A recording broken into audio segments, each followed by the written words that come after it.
కార్తీక పురాణము 6వ అధ్యాయము వశిష్ఠుడు మరల ఇట్లనెను. ఓ జనక మహారాజా, కార్తీకమాసమందు భక్తితో మాసమంతయు హరికి కస్తూరితోనూ గంధముతోనూ పంచామృతములతోనూ స్నానము చేయించువాడు 10,000 అశ్వమేధయాగముల ఫలమును బొంది తుదకు పరమపదమును పొందును. సాయంకాలమున హరిసన్నిధిలో దీపదానము ఆచరించువారు విష్ణులోకమును బొందుదురు.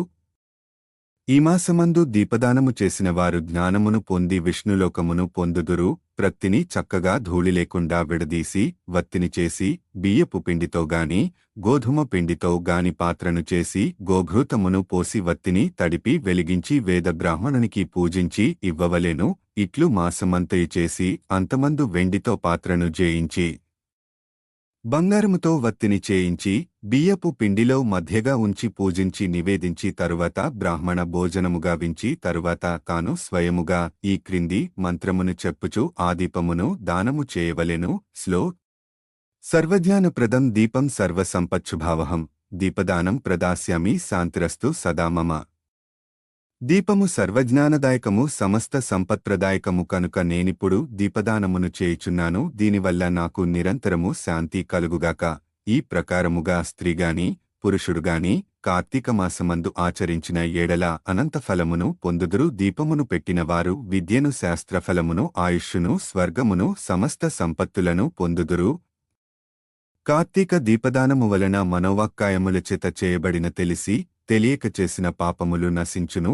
ఈ విషయమందు పురాతనపు కథ యొకటి ఉన్నది వినుము. పూర్వకాలమున ద్రవిడదేశమందు సుత బంధువహీనైన యొక్క స్త్రీ గలదు. ఆ స్త్రీ నిత్యము భిక్షాన్నము భుజించెడిది. ఎప్పుడు దూషితాన్నమును భుజించెడిది.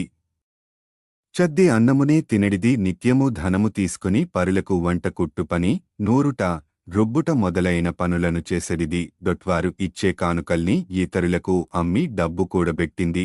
ఇట్లు వచ్చిన ద్రవ్యముతో ధనవంతురాలైనది. ఆ స్త్రీ ఏనాడు ఇంటిలో వంట చేయలేదు, ఏనాడు ఇంటిలో దీపాన్ని వెలిగించలేదు, విష్ణు పాదారవిందములను ధ్యానించలేదు, హరికథను వినలేదు, పుణ్యతీర్థములకు పోలేదు, ఏకాదశినాడు ఉపవాసము చేయలేదు. అనేక వ్యాపారముల చేత ద్రవ్యమును చాలా సంపాదించినది గాని తాను తినలేదు, పరులకు పెట్టలేదిట్లు అజ్ఞానముతో మునిగియున్న ఆమె ఇంటికి దైవయోగము వలన శ్రీరంగమునకు బోవు కోరికగల ఒక బ్రాహ్మణుడు వచ్చి ఆమె స్థితిని జూచి, అయ్యో, ఈ చిన్నది అన్యాయంగా నరకముల పాలు కాగలదని దయగలిగి ఆమెతో ఇట్లనియే, మూఢురాలా, నా మాటలను వినుము, విని చక్కగా ఆలోచించుము. ఈ దేహము సుఖదుహకములతో గూడినది. చర్మము మాంసము ఎముకలు వీటితో గూడినది. దుహకములకు నిలయము భూమి ఆకాశము వాయువు అగ్ని జలము అను పంచభూతముల వలన కలిగినది. దేహము నశించగా పంచభూతములు చూరులందుపడిన వర్షబిందువుల వలెపడి తొలగిపోవును. ఈ దేహము నీటిమీది బుడగవలె నశించును. ఇది నిశ్చయము నిత్యముగాని దేహమును నిత్యమని నమ్మితివి. ఇది అగ్నిలో పడిన మిడతవలె నశించును. కాబట్టి మోహమును విడువుము. సత్యస్వరూపుడు భూతములందు దయగలవాడగుహన్ని ధ్యానించుము. కామమనగా కోరిక, క్రోధమనగా కోపము, లోభమనగా ఆశ, మోహమనగా మమకార అహంకారాలు, వీటిని విడువుము. ద్రవ్యము వదలుము. నిశ్చలమైన భక్తితో హరిపాదారవింద ధ్యానము చేయుము. కార్తీకమాసమందు ప్రాతః స్నానమాచరించుము. విష్ణుప్రీతిగా దానము చేయుము. బ్రాహ్మణునకు దీపదానము చేయుము.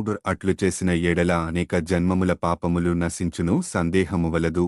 ఇట్లు చెప్పి బ్రాహ్మణుడు తూర్పుగా వెళ్ళేను. తరువాత ఆ స్త్రీ ఆ మాటలు నమ్మి విచారించి ఆశ్చర్యమొంది చేసిన పాపకములకు వగచి కార్తీకవ్రతమును ఆరంభించెను. సూర్యోదయ సమయాన శీతోదక స్నానము, హరిపూజ, దీపదానము, తరువాత పురాణశ్రవణము. ఈ ప్రకారముగా కార్తీకమాసము 4 రోజులు చేసి బ్రాహ్మణ భోజన సమారాధన చేసెను. 4 రోజులు శీతోదక స్నానము చేయుట చేత ఆ స్త్రీకి శీతజ్వరకు సంభవించి గర్భమందు రోగము జనించి రాత్రింబగళ్లు పీడితురాలై బంధుహీనయే దుహకించి చివరకు మూర్తినొందెనది. తరువాత విమానమెక్కి శాశ్వత స్వర్గసుఖములను పొందినది. కాబట్టి కార్తీకమాసమందు అన్నిటికంటే దీపదానము అధిక పుణ్యప్రదము. కార్తీక దీపదానము తెలిసి తెలియక చేసిన పాపములను నశింపజేయును. ఇట్లు పూర్వము శివుడు పలికెను, రాజా, ఈ రహస్యమును నీకు చెప్పితిని. దీనిని విన్నవారు జన్మ సంసారబంధనమును త్రెంచుకుని వైకుంఠము పొందుదురు. इति स्कान्दपुराणे कार्तिकमाहात्म्ये षष्ठाध्यायसमाप्ता।